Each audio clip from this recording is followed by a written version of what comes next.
JPSC JSSC परीक्षा में अनियमितताओं के मुद्दे पर आंदोलन कर रहे छात्रों ने 20 अगस्त को सीएम आवास घेरने का ऐलान किया। आंदोलनकारियों ने मांगे मानने के लिए राज्य सरकार को 18 अगस्त तक का अल्टीमेटम दिया है। छात्रों ने सीएम हेमंत सोरेन के इस्तीफे की मांग करते हुए आज 24 जिलों में पुतला दहन करने की भी बात कही है।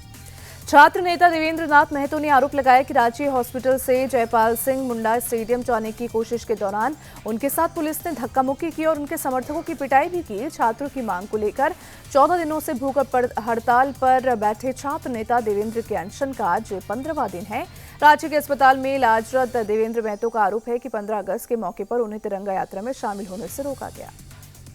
स्वतंत्रता दिवस पर राष्ट्रगीत वंदे मातरम के अपमान के आरोप पर सियासी घमासान तेज हो गया है। वंदे मातरम के मुद्दे पर जहां बीजेपी देशभक्ति पर कांग्रेस की नीयत पर सवाल उठा रही है, उससे कांग्रेस की ओर से खड़गे को कुर्सी देने की दलील वाले बयान को खारिज कर दिया। दरअसल कांग्रेस मुख्यालय में जब वंदे मातरम गाया जा रहा था, उसी बीच सोनिया गांधी और मल्लिकार्जुन खड़गे बातें कर रहे थे। कथित तौर पर कहा जा रहा है कि सोनिया पूरे वंदे मातरम बजाने पर नाराज थी। कांग्रेस दफ्तर में वंदे मातरम के कथित अपमान पर बीजेपी हमलावर हो गई है। बीजेपी नेता सुधांशु त्रिवेदी ने कहा कि कांग्रेस अभी तक राष्ट्रगीत को पूरी तरीके से स्वीकार नहीं कर पाई। एक बार फिर से कांग्रेस की देश विरोधी मानसिकता उजागर हुई है। सुधांशु ने कहा कि कांग्रेस के सर्वोच्च नेतृत्व का आचरण निंदनीय है। राष्ट्रगीत के अपमान पर सोनिया राहुल को देश से माफी मांगनी चाहिए। कांग्रेस दफ्तर में वंदे मातरम को बीच में रोकने की कोशिश के आरोपों पर पूर्व कांग्रेस नेता प्रमोद कृष्णम ने भी एक हमला बोला है। प्रमोद कृष्णम ने कहा कि ये दुर्भाग्यपूर्ण है, ये भारतीयता और शहीदों की शहादत का अपमान है। वंदे मातरम पूरा नहीं गाना देश विरोध की पहचान है। राष्ट्रगीत के बिना भारतीयता की कल्पना नहीं की जा सकती। वंदे मातरम विवाद पर कांग्रेस के वरिष्ठ नेता जयराम रमेश ने सफाई दी है। आरोपों को सिरे से खारिज करते हुए जयराम रमेश ने कहा कि वंदे मातरम गीत को रुकवाने की कोशिश नहीं हुई है। वंदे मातरम का पूरा गायन हुआ। सोनिया गांधी सिर्फ खड़गे जी के लिए कुर्सी मंगाने की बात कह रही थी। बीजेपी जानबूझकर इस मामले में राजनीति कर रही है। गृह मंत्री अमित शाह आज राजस्थान के दौरे के दूसरे दिन उदयपुर से निम्बाहेड़ा जाएंगे, जहां वो पूर्व पीएम अटल बिहारी वाजपेयी की विशाल प्रतिमा का अनावरण भी करेंगे। शाह उसके बाद जयपुर और अलवर भी जाएंगे। वो 32 जिलों के लिए 12,112 करोड़ रुपए के विकास परियोजनाओं की सौगात देंगे। इनमें 387 परियोजनाओं का शिलान्यास और 567 कार्यों का लोकार्पण शामिल है। इनमें सड़क, ऊर्जा, पेयजल, शिक्षा, डेयरी, लोक निर्माण और स्वास्थ्य से जुड़े प्रोजेक्ट भी शामिल हैं। पश्चिम बंगाल में आज से आयुष्मान भारत स्वास्थ्य बीमा योजना की शुरुआत होने जा रही है और इस योजना के दायरे में करीब 1.5 करोड़ परिवारों के 6 करोड़ लोगों के आने की उम्मीद है। शुभेंदु सरकार ने इस योजना की शुरुआत वाले दिन को राज्य के लिए एक नया दिन बताया। इसके साथ ही आरोप लगाया कि पिछले 15 सालों के दौरान राज्य के लोगों को केंद्र की कल्याणकारी योजनाओं से वंचित रखा गया। समाजवादी पार्टी अध्यक्ष अखिलेश यादव की स्वतंत्रता दिवस पर संविधान को मजबूत करने और बीजेपी पर निशाना साधने वाले बयान पर यूपी के कैबिनेट मंत्री ओम प्रकाश राजभर ने तीखा पलटवार किया है। राजभर ने अखिलेश यादव पर संविधान के नाम पर घड़ियाली आंसू बहाने का आरोप लगाते हुए कहा कि सपा सरकार के कार्यकाल को जनता भूली नहीं। सपा अध्यक्ष को संविधान की बात करने से पहले अपने शासनकाल और पार्टी के नेताओं के कामकाज पर नजर डालनी चाहिए। मध्य प्रदेश में सरकार ने खाद की बिक्री पर रोक लगा दी है। 14 अगस्त शाम 7 बजे से अगले आदेश तक खाद की बिक्री बंद रहेगी और प्रदेश के करीब 82 लाख किसान प्रभावित होंगे। सबसे ज्यादा धान उगाने वाले किसान टेंशन में है। कृषि विभाग के मुताबिक भारत सरकार के IFMS पोर्टल पर दर्ज स्टॉक और खाद विक्रेताओं के वास्तविक स्टॉक का मिलान किया जाएगा।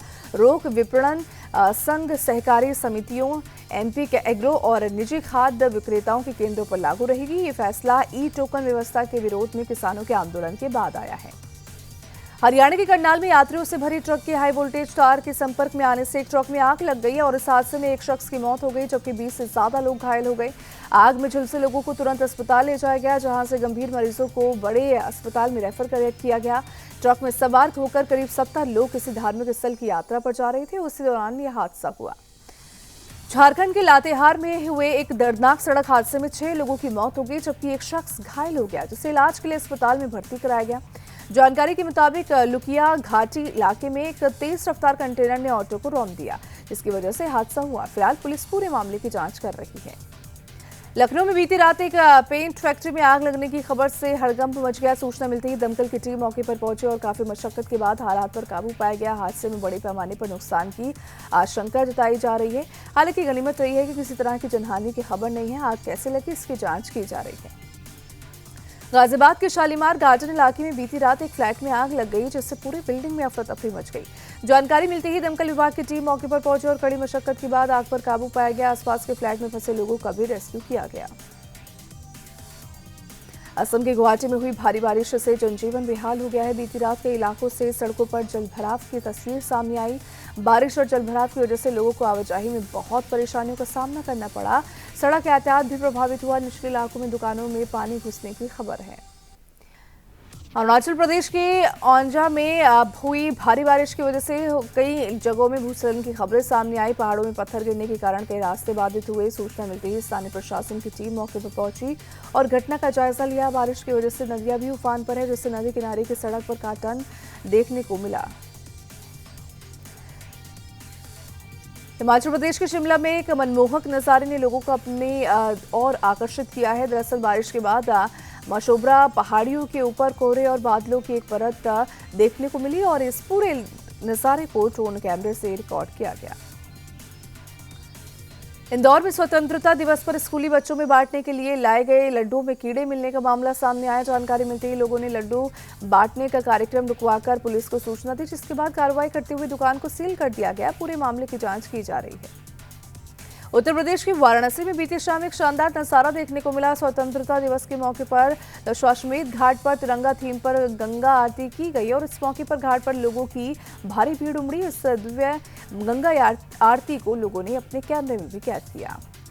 स्वतंत्रता दिवस को लेकर ऐतिहासिक इमारतों को तिरंगे की रोशनी में सजाया गया। ईंटों से बनी दुनिया की सबसे ऊंची मीनार कुतुब मीनार भी तिरंगे की रोशनी में सराबोर है, तो बड़ी संख्या में लोग कुतुब मीनार को देखने के पहुंचे और इसकी सुंदरता को निहार रहे हैं। स्वतंत्रता दिवस के मौके पर राष्ट्रपति भवन में एट होम कार्यक्रम का आयोजन हुआ। इस कार्यक्रम में प्रधानमंत्री नरेंद्र मोदी शामिल हुए। देश के नामचीन हस्तियों को भी राष्ट्रपति भवन की तरफ से इस एट होम कार्यक्रम के लिए न्योता दिया गया है। एट होम कार्यक्रम में अलग अलग क्षेत्रों में विशिष्ट योगदान देने वाले हस्तियां, कलाकार, खिलाड़ी, सैन्य अधिकारी और सरकारी योजनाओं के लाभार्थी शामिल हुए। आपको बता दें कि एट होम कार्यक्रम राष्ट्रपति की तरफ से दी जाने वाली डिनर पार्टी होती है, जिसे हर साल स्वतंत्रता दिवस के शाम को राष्ट्रपति भवन की तरफ से आयोजित किया जाता है। स्वतंत्रता दिवस के मौके पर अटारी वाघा बॉर्डर पर देशभक्ति का जोश देखने को मिला। तिरंगे की शान और भारत माता के जयकारों के बीच सीमा पर तैनात जवानों के हौसले बुलंद नजर आए। मौके पर मौजूद बड़ी संख्या में लोगों ने जवानों का हौसला बढ़ाया और देशभक्ति के नारों से पूरा माहौल गूंज उठा। मुंबई के अंधेरी में बीजेपी माइनॉरिटी सेल की ओर से तिरंगा यात्रा निकाली गई। साकिनाका से सल्फा तक निकली यात्रा में मुस्लिम समुदाय के बुजुर्गों, युवाओं और स्कूली बच्चों समेत सैकड़ों लोग तिरंगा लेकर शामिल हुए। वंदे मातरम और भारत माता की जय के नारे गूंजे। लोगों ने कहा कि वंदे मातरम देशभक्ति का गीत है, इसे राजनीति से दूर रखा जाना चाहिए। मुंबई के वर्सोवा बीच पर अनोखे अंदाज में स्वतंत्रता दिवस समारोह का आयोजन किया गया। फिल्मी हस्तियां, प्रशासनिक और पुलिस अधिकारियों ने मिलकर समंदर किनारे झंडोत्तोलन किया। लहरों के बीच तिरंगे के लहराने का अद्भुत नजारा दिखा। इस मौके पर देशभक्ति से ओतप्रोत घुसपैठी नाटक का शानदार मंचन भी किया गया। ये नाटक बॉर्डर इंटेलिजेंस की थीम पर आधारित थी। हरियाणा के हांसे में किसानों और पुलिस के बीच हुए टकराव पर एसपी विनोद कुमार ने बड़ा बयान दिया। एसपी के मुताबिक प्रदर्शनकारियों की ओर से पुलिस पर पथराव किया गया और ट्रैक्टरों से पुलिस नाके तोड़ने की कोशिश की, जिसमें 5 से 6 पुलिसकर्मी घायल हुए। मामले में नामजद आरोपियों समेत करीब 200 लोगों पर केस दर्ज हुआ। तो वहीं वायरल वीडियो में खुद पत्थर फेंकने के सवाल पर एसपी ने कहा कि भीड़ को तितर-बितर करने के लिए पुलिस ने पत्थर चलाए। कोटा में शराब व्यवसायी पर 6 से 7 बदमाशों ने जानलेवा हमला कर दिया। बदमाशों से बचने के लिए व्यवसायी जान बचाकर भागा, लेकिन दौड़ते समय वो सड़क पर गिर गया। इसके बाद हमलावरों ने उसे घेर लिया और लाठी डंडों से हमला किया। वारदात के दौरान कॉलोनी से कई लोग गुजरते रहे, लेकिन किसी ने मदद नहीं की। मेरठ में ब्लिंकिट ऑर्डर की डिलीवरी में 5 मिनट की देरी होने पर एक युवक ने डिलीवरी बॉय की बेरहमी से पिटाई कर दी और बताया जा रहा है कि जब delivery boy Ganga Heights society पहुंचा तो लेट होने से नाराज युवक उस पर भड़क गया। गाली गलौज करते हुए डिलीवरी बॉय को लात घूंसे से पीटना शुरू कर दिया। उसके बाद डिलीवरी बॉय को फ्लैट के अंदर ले गया और वहां भी उसकी जमकर पिटाई की। यूपी सरकार ने एनालॉग पनीर, घी, खोया और क्रीम के उत्पादन, बिक्री और इस्तेमाल पर रोक लगा दी है। इसके साथ ही यूपी ऐसा पकड़ने वाला देश का 5वां राज्य बन गया है। इससे पहले मध्य प्रदेश, छत्तीसगढ़, महाराष्ट्र और गुजरात में एनालॉग पनीर और इस साथ ही साथ मिलावटी दूध का भी पर्दाफाश हुआ। पश्चिम बंगाल के दिनहाटा में एसटीएफ ने 3 संदिग्ध आईएसआई एजेंट को गिरफ्तार किया। गिरफ्तारी के बाद तीनों संदिग्धों को अदालत में पेश किया गया, जहां से उन्हें 14 दिन की पुलिस हिरासत में भेज दिया गया। इंटेलिजेंस एजेंसी ये पता लगाने में जुटी है कि इनका नेटवर्क कितना बड़ा है और बॉर्डर के आसपास कितनी गतिविधि है। बेंगलुरु में एक शख्स को तहरीक-ए-तालिबान पाकिस्तान के सदस्य के तौर पर गिरफ्तार किया गया है। गिरफ्तारी के बाद सुरक्षा एजेंसियां उससे जुड़े नेटवर्क और संपर्कों की जांच कर रही है। आरोपी मूल रूप से पश्चिम बंगाल के बशीरहाट का रहने वाला है, तो वहीं आरोपी के घर वालों ने ऐसी किसी जानकारी से इनकार किया। लखनऊ सुल्तानपुर हाईवे पर भीषण सड़क हादसा हो गया। गोसाईगंज इलाके में ट्रैक्टर ट्रॉली पलटने से 4 मजदूरों की दर्दनाक मौत हो गई। सूचना मिलती ही पुलिस और फायर सर्विस की टीम मौके पर पहुंची। क्रेन की मदद से ट्रैक्टर ट्रॉली को हटाकर सभी लोगों को बाहर निकाला गया। बताया जा रहा है कि एक ईंट भट्टे से ट्रैक्टर ट्रॉली पर ईंट लादकर मजदूर लखनऊ की ओर जा रहे थे, तभी यह हादसा हुआ। बिहार के बगहा में बाघ ने एक शख्स पर हमला कर दिया, जिसमें उसकी मौत हो गई। बाघ की वजह से इलाके में दहशत का माहौल है। बताया जा रहा है कि खेत में घास काटने के दौरान युवक पर बाघ ने हमला किया। सूचना पर पहुंचे वन विभाग की टीम पर ग्रामीणों ने लाठी डंडों से हमला कर दिया। विभाग की गाड़ी में भी तोड़फोड़ की। फिलहाल इलाके में स्थिति नियंत्रण में है।